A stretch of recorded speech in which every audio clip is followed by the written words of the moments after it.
Good morning, everybody, and just to say thank you for being in this room and listening to me, and just a big thank you to Lewis for the very kind invitation to speak. I'm going to do two things. A, go through the metrics, and then B, go through the themes which come from the metrics. The very first thing, legal disclaimer, nothing I say is any form of investment advice. Where has fintech gone over the last 2 years?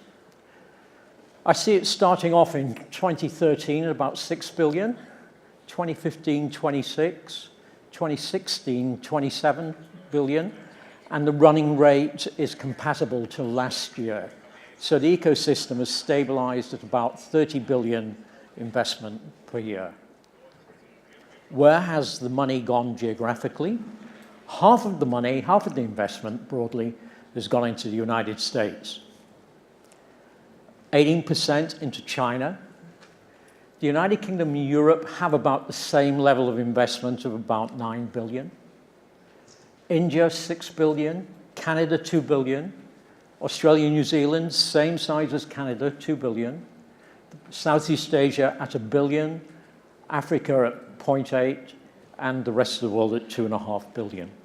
A growing global ecosystem. What has the investment been spent on? A third of it has been spent on loans, either direct lending models or peer-to-peer, a quarter of it on payments, and then we probably come to the growth areas at the moment: processes within companies, insurance. Oscar and Lemonade are examples of very large investments in insurance, cyber, big data, capital markets, and all of the other segments. You can see each segment there is over $1 billion worth of investment. Significant investments, every aspect of financial services. How has the investment flowed by geographical region? The USA got up to $15 billion in 2015. 2016's come back to $10 billion. China, there's been spectacular growth in China. Europe and the United Kingdom, very similar sized ecosystems. India, an ecosystem which is now starting to grow considerably. Canada, Australia, about the same size, growth throughout each year. Southeast Asia, Africa, and the rest of the world developing ecosystems.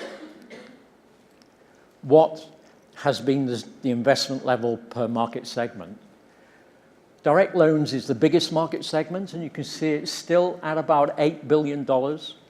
Peer-to-peer, they have a lower capital requirement because they obviously get the loan values from the loan amounts from the peer-to-peer activity. Payments, the world's payment systems are being revolutionized before our eyes. Processes, the internal process of companies have been revolutionized. Insurance and cyber. But there is a distinct investment cycle that you get a high point and then it then comes back to a more sustainable level. And the more in-depth, the more detailed market segments, you can see this happening. Capital markets, growth, bank, i.e. in bank software and in new digital banks, asset management, identity, data, credit scoring and risk, blockchain and Bitcoin. Very healthy investment levels which are continuing. UK FinTech, 2013, I thought my analysis suggested $800 million. Growing to $2.2 million in 2015. 2016, it did come back to $1.4 billion, but 2017 would suggest that the running rate for the United Kingdom is about $2 billion, which is a 2015 level. And just to say one point, you can see the $100 million round raises there. That was unthinkable 5 or even 10 years ago. One of the premier fintech ecosystems that can raise money at scale. What do the metrics indicate? Running rate, 30 billion. Loans and payments, the largest areas for investment. UK and US, the first fintech ecosystems, are now maturing. UK investment is coming back after 2016. The fintech ecosystem is now heavily embedded within Europe. India and China have scale, but they're just at the starting gate. Southeast Asia, again, is at the starting gate, and Africa is developing. So just to take the first half of 2017 in a little bit more depth, 15 billion, China and India's growth continues, and I think the significant investment has been into Paytm, both by Ant Financial and SoftBank, a real massive investment to digitize payments and financial services within India. Europe still has very, very large rounds, plus $100 million rounds. In the US, they have plus $100 million rounds as well, and the appropriate one at the end there is Robinhood, $100 million, a free brokerage. So let's just think about some of the enablers of fintech. You now have the world's most advanced artificial intelligence system available on GitHub, free. You also have the world's most advanced big data systems available on GitHub, free. Devices, the era of the $35 smartphone. I took that example from Flipkart on Saturday, is here. The mobile network operators are doing tremendous work, unthinkable that they should get involved in mobile payments and banking 5 or 10 years ago. APIs are revolutionizing the transfer of data. The secure cloud is just about there, but the whole ecosystem depends on security, identity, trust, and compliance. Anybody thinking of a long career, I would suggest get involved in that area. Let's have a look at some of the fintech forces here.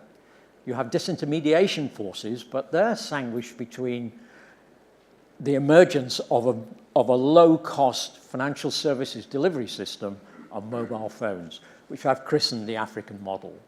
You have the internet giants who want to own the customers, and then you have disintermediation of the data stack, channels, and human capital.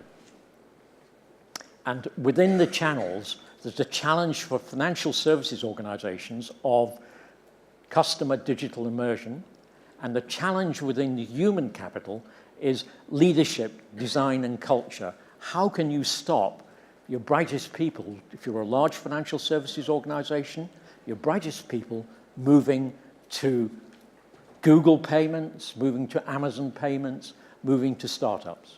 It's a big challenge for the existing financial services organizations. So let's have a look at Africa.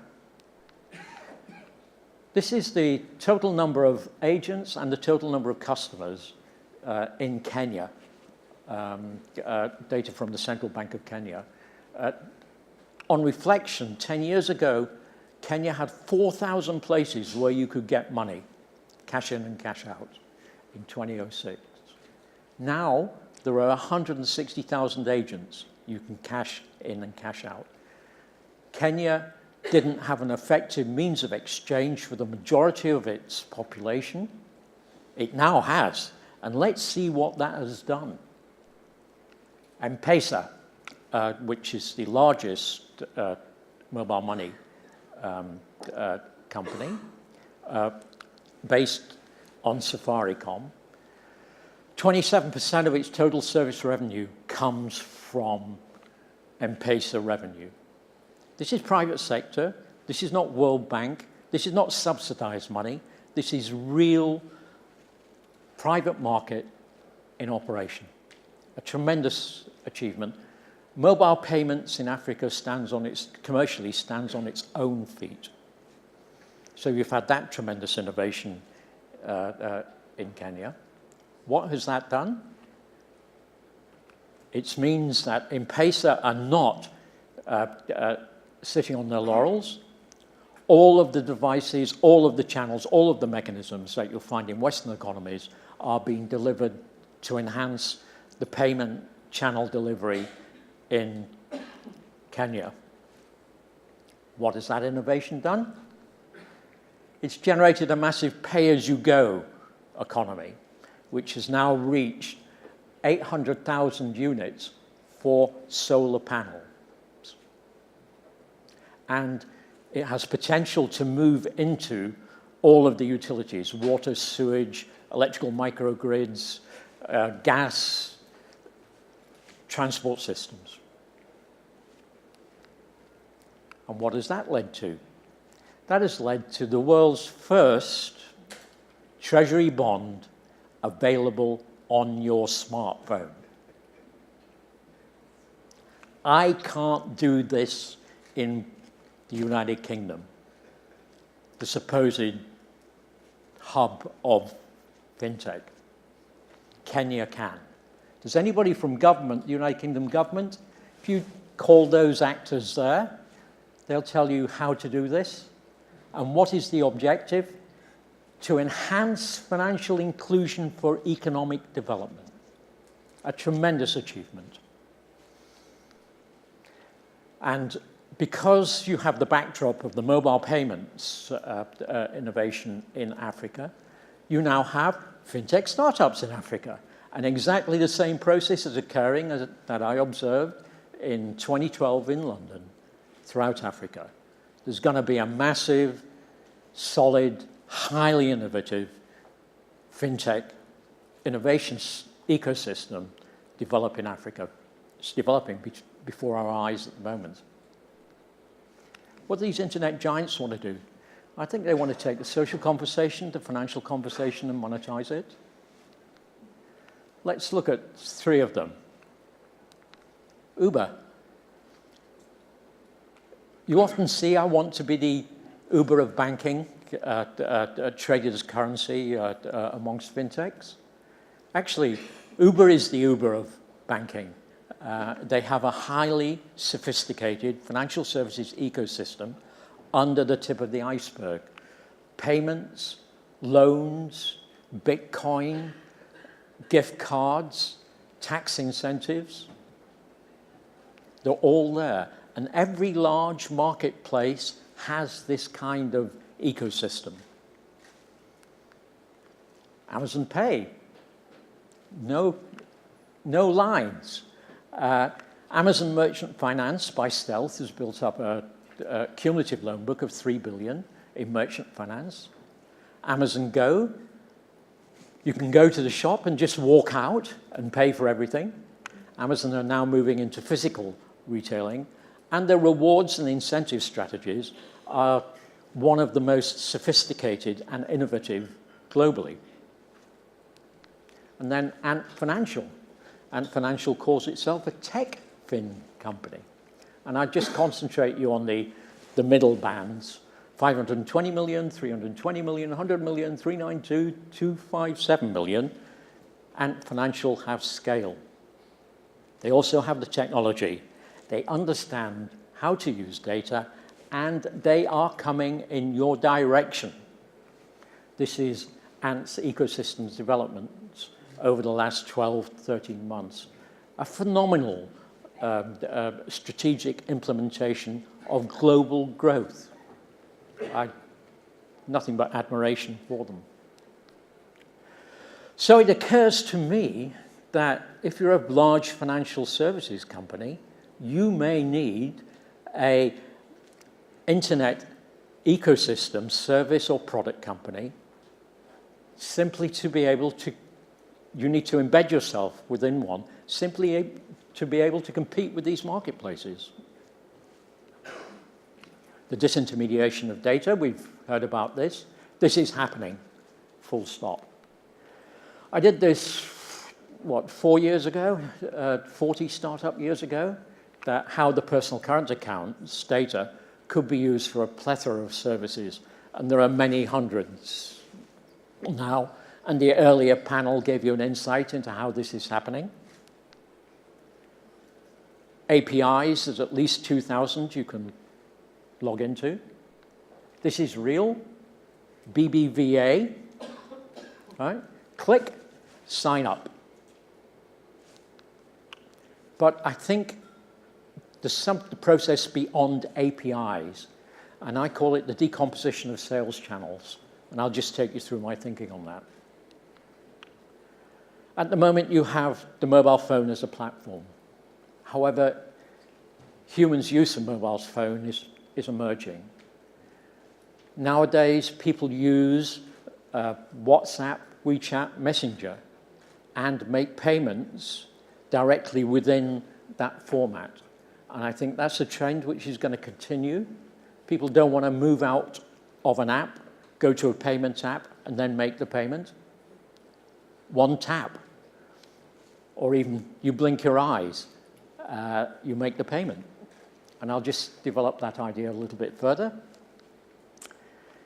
You now have the emergence of conversational finance and conversational commerce, Messenger, Alexa, Google Home, Google Assistant, artificial intelligence and voice recognition becoming the interface. So I've looked at Alexa. I said to myself, what does Alexa really mean in changing consumer behavior? And I analyzed 8,000 or 9,000 Alexa skills, of which only half of them come out. It's news and entertainment, which the ones missed. But you can see a growing number of financial services coming into Alexa. People are getting used to using a voice conversational-based interface for the first time at scale. And then I found that in Slack, you've got Stripe. In Slack, you've got PayPal. And I think this is probably the most significant leading change, that people who collaborate will also make payments within that collaboration. If you're in the office at 9 o'clock at night and you want 20 pizzas and there's 20 people, press a button and it's automatically charged to everybody. And that will drive consumer behavior.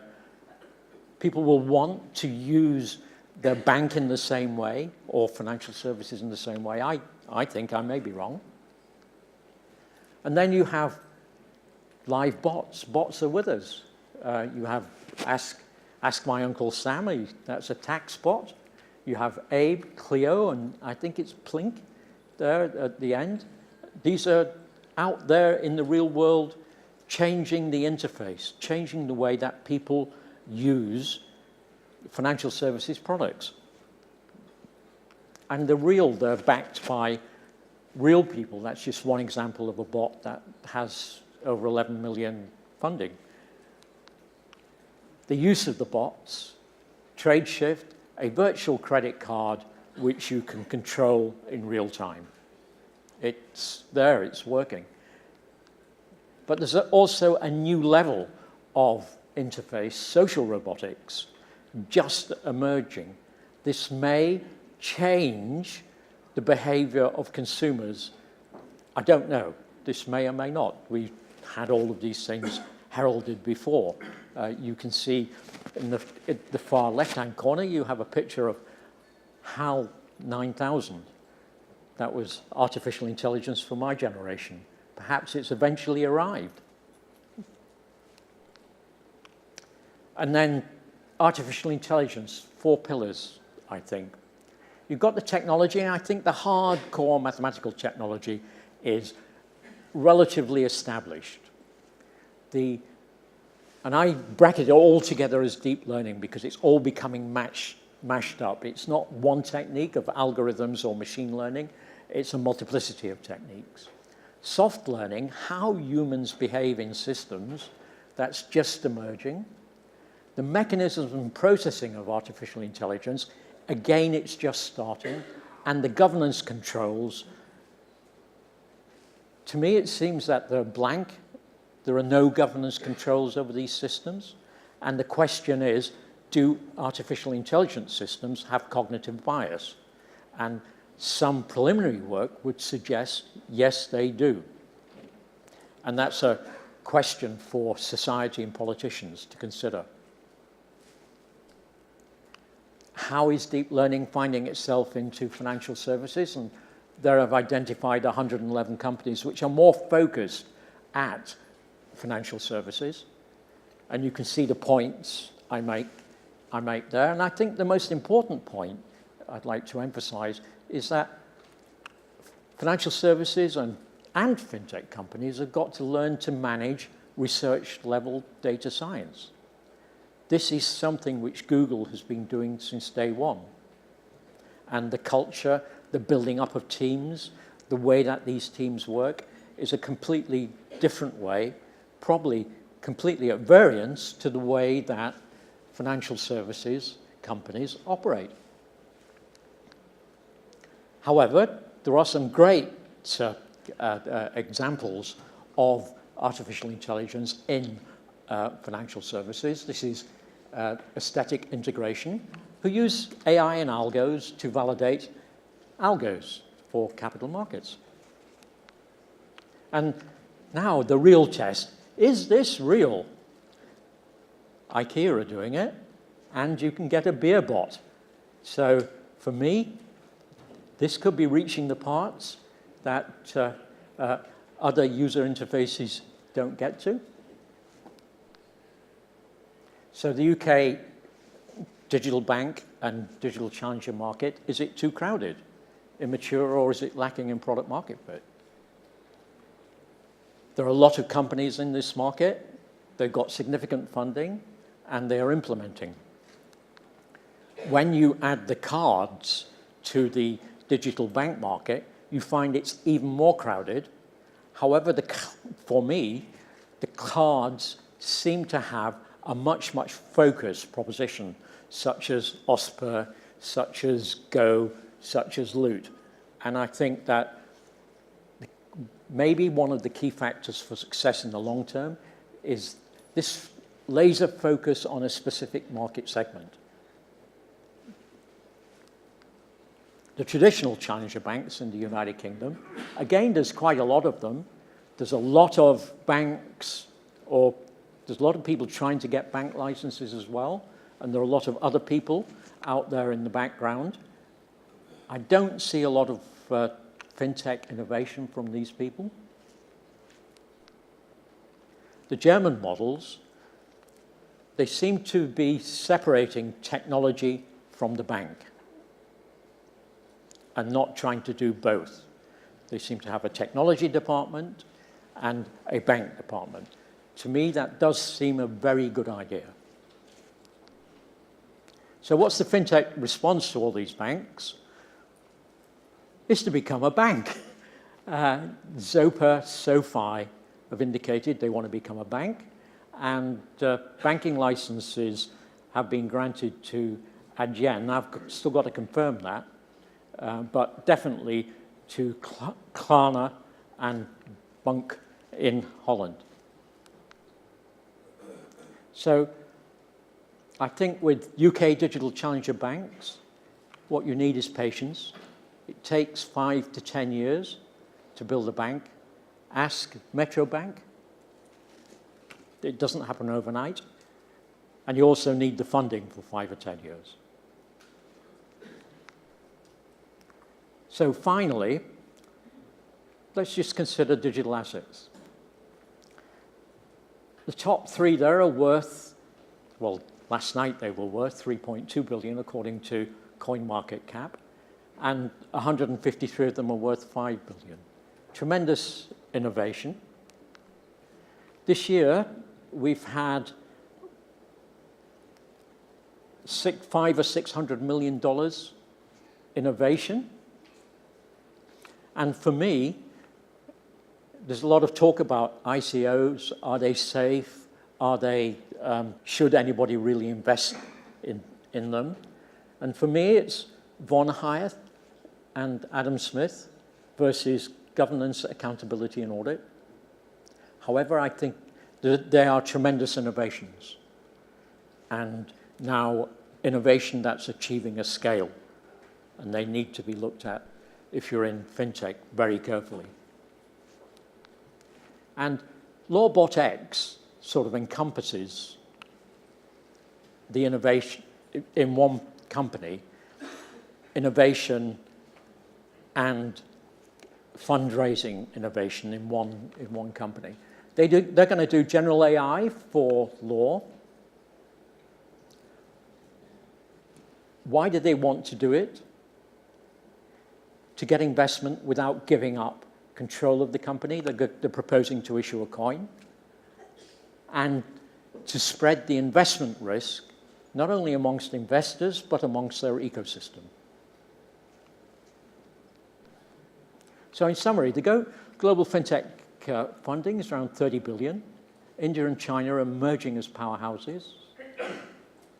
Ant Financial is a phenomenal competitor. Financial services at volume, you might need to embed yourself within an internet ecosystem. Disintermediation is continuing beyond data. Messenger, WeChat, Alexia, Slack, and other platforms, are they creating a form of behavioral disintermediation? Deep learning AI bots in hyper-personalized channels, and by virtue of the fact that you can analyze things you couldn't have analyzed before, this increases the value of data exponentially. UK digital banking is still in the implementation phase. Africa equals innovation. ICOs disintermediate existing financial exchanges. And governance and cybersecurity, if you're in that market segment, as I said before, you're going to be busy for at least the next 50 years. Thank you very much. Thank you.